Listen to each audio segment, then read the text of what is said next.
تو یہ تو حکومت کا کام زیادہ بنتا تھا. آپ اس جماعت کو زیادہ ٹارگٹ کر رہے ہیں جو کہ اپوزیشن میں ہے. بات سن لیں پہلے, جو اپوزیشن میں ہے آپ اس کی بات زیادہ کر رہے ہیں.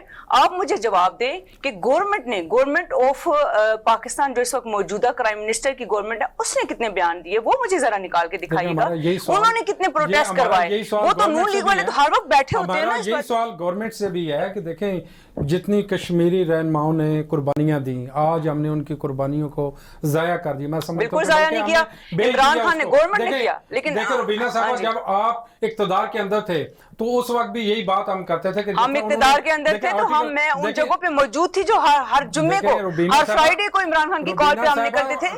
خان صاحب میں سمجھتا ہوں کہ باقاعدہ وہاں پہ اناؤنس کرتے اور یہ کہتے کہ یہ جو ابھی لانگ مارچ کیا ہے اناؤنس, آپ کے پاس وہ کلپ نہیں ہے, کا مارچ کا نام دیتے. پھر وہ دیکھیں آپ دیکھیں نہیں, پہلی تو بات ہے کہ یہ ہمارا پہلے سے پلان تھا اور اس کے بعد فوراً یہ آئی, کیونکہ یہ آپس میں مل کے کچھ ایسی شرنگیزی کر رہے تھے. آپ کی کیا آگے کیا آنے والے وقت میں کیا ہماری حکومت نے جتنا, جب ہم عمران خان کی حکومت تھی, تحریک انصاف کی حکومت تھی, جتنا کشمیر کے اوپر آواز اٹھائی گئی. آپ ماجد میری بات سنیں, آپ میڈیا سے آپ کا تعلق ہے, آپ سے بہتر کوئی نہیں جانتا. انٹرنیشنل لیول پہ کس نے جا کر کے بات کی؟ عمران خان نے ہی بات کی. عمران خان نے کیا کہا میں آپ کو بتاتی ہوں.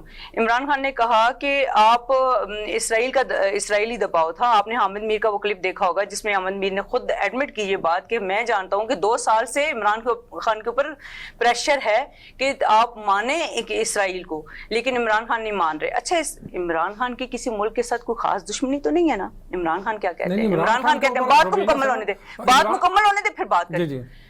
عمران خان کیا کہتے ہیں کہ آپ کشمیر کے اوپر بات کریں, اسرائیل سے آپ کشمیر کی بات کریں, اٹھائیں کشمیر کی بات, آپ فلسطینیوں کی حدود بندی کریں, ان کے حقوق ان کو دیں, تو ہم اسرائیل سے بھی بات کریں گے. دیکھیں میری بات سنیں کہ جتنی عمران خان نے انٹرنیشنل لیول پہ جا کے, آپ کے پاس کلپ موجود ہیں, عمران خان نے جتنی بھی ابھی تک, ایون ہم لوگوں نے جو ہمارے پاس یہ جو اجلاس ہوا تھا OIC کا, اس میں بھی عمران خان نے جب بھی بات کی ہے کشمیر ہی کی تو بات کی ہے.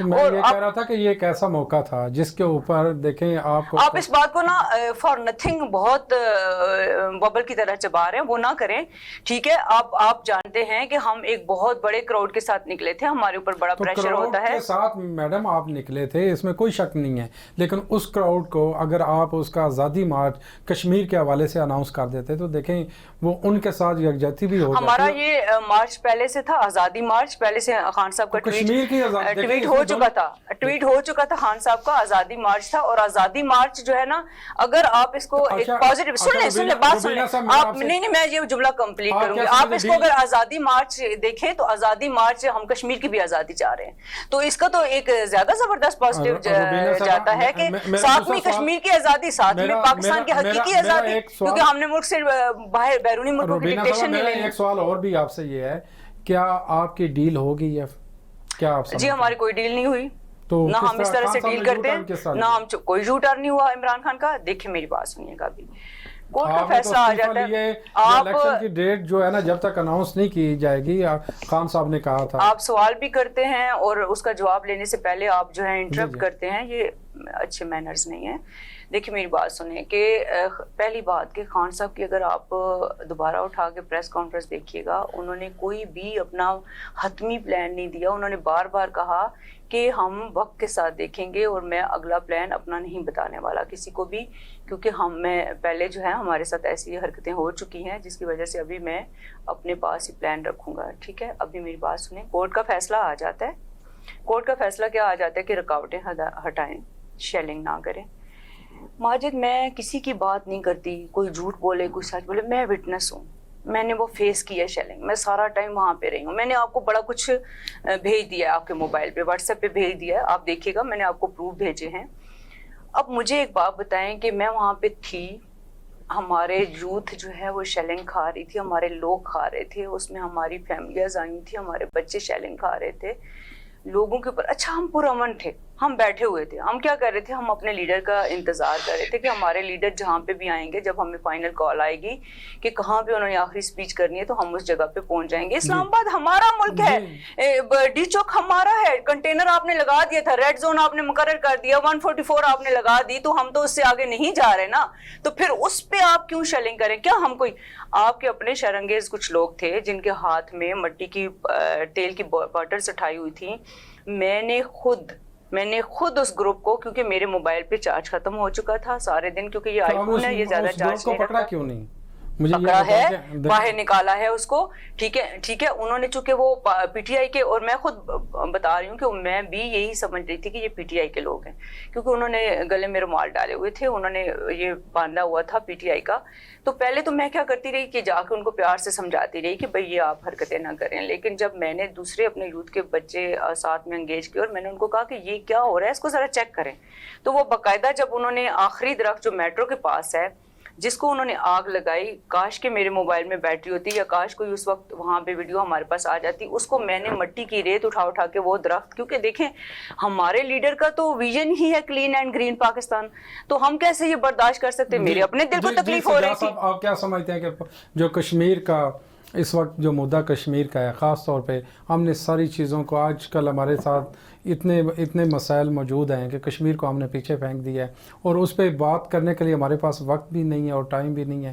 آپ کیا سمجھتے ہیں؟ جیسے ہم بچپن سے سنتے آ رہے ہیں, کشمیر کا جو ہے, کشمیر ہماری شان آ گیا ہے, اور کشمیر کے لوگوں کے ساتھ ہم اپنی جان بھی دیں گے, اپنا مال بھی لوٹائیں گے, لیکن آج جب مشکل کی گھڑی ہے, آج جب وہاں پہ ظلم ہو رہا ہے, آج جب وہاں پہ لوگوں کو سزائیں دی جا رہی ہیں, تو ہم کہاں پہ کھڑے ہیں؟ بالکل ماجد صاحب, اس بارے میں ہمیں ضرور بولنا چاہیے پاکستانی عوام ساری کو, ہمارے لیڈران کو, ہماری گورنمنٹ کو, کیونکہ کشمیر تو ہماری واقعی شارک ہے, اور ہم تو بچپن سے سنتے آ رہے ہیں کہ کشمیر ہماری جان ہے اور کشمیر بنے گا پاکستان, سب کچھ بچپن میں.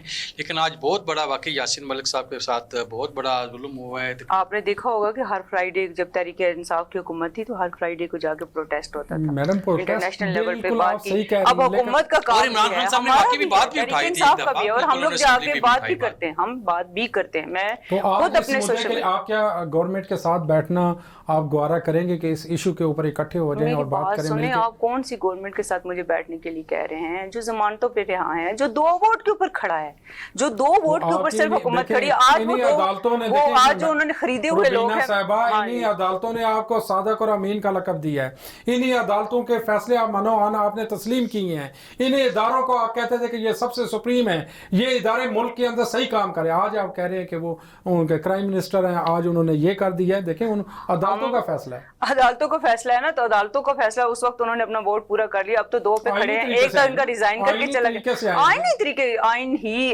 بالکل آئین کا انہوں نے استعمال کیا, اور آئین بھی انہی کے لوگوں کے بنائے ہوئے ہیں. ٹھیک ہے, آئین کوئی جو ہے نا, مطلب یہ کوئی حدیث نہیں ہے, انہی لوگوں کے بنائے ہوا. دیکھیں میری بات سنیں, ہم نے اوورسیز پاکستانی کا ووٹ, ٹھیک ہے, سپریم کورٹ کا آرڈر تھا, ہم نے اوورسیز پاکستانی کو اس کا ووٹ کا حق دیا. انہوں نے کیا کیا, آتے ہی اس کو مٹا دیا. اچھا جی, کیا ہے کہ اوورسیز پاکستانیوں کا پیسہ تو ان کو قبول ہے, لیکن ان کو ووٹ کا رائٹ دینا ان کو قبول نہیں ہے. یہ میں آپ کو ایک بات بتا رہی ہوں کہ میرا تعلق اوورسیز پاکستانیوں کے ساتھ بہت زیادہ ہے, میری آدھی فیملی باہر ہے. آپ یقین کیجئے گا, لوگوں نے بیانے دیے ہوئے روک لیے. انہوں نے کہا کہ انہوں نے جس طرح راتوں رات رجیم چینج کا حصہ رہے ہیں, جس طرح انہوں نے بیرونی مداخلت کے ساتھ گورنمنٹ چینج ہوئی ہے, تو ہم ابھی بالکل ٹرسٹ نہیں کرتے, کیونکہ آپ کو پتہ ہے کہ یہ کرپشن میں انوالو ہے سارے کے سارے. انہوں نے اتنی دیر 35 سال انہوں نے حکومتیں کی, اور کیا تھا ہمارا پاکستان, کیا انہوں نے حشر کر دیا. پہلے بھی ہم یہ کہتے آئے ہیں, آج بھی ہم یہی کہہ رہے ہیں کہ جب آپ اقتدار کے اندر تو آپ نے کیوں نہیں پکڑا, ان کو کیوں نہیں سزائیں دی, ان کیوں وصولی کیوں؟ آپ کو نہیں پتا کہ ہمارے تو اپنے لوگ, ہمارے تو جو اس میں تھے جی, ہمیں چینی چور کہتے تھے, ہمیں آٹا چور کہتے تھے, اور یہ اب دیکھیں زبردست کہ ان کا چینی چور انہوں نے اپنے ساتھ ملا دیا. اسی چینی چور کو ملا کے تو انہوں نے حکومت بنائی ہے. ٹھیک ہے, ہم نے تو اس پہ ہاتھ ڈالا نا, ہم نے تو اپنے لوگوں کو نہیں چھوڑا. ہم تو, ہماری تو لڑائی یہ تھی, عمران خان کی تو لڑائی یہ تھی. اگر عمران خان ان کے ساتھ بیٹھ جاتا, اگر عمران خان ان کو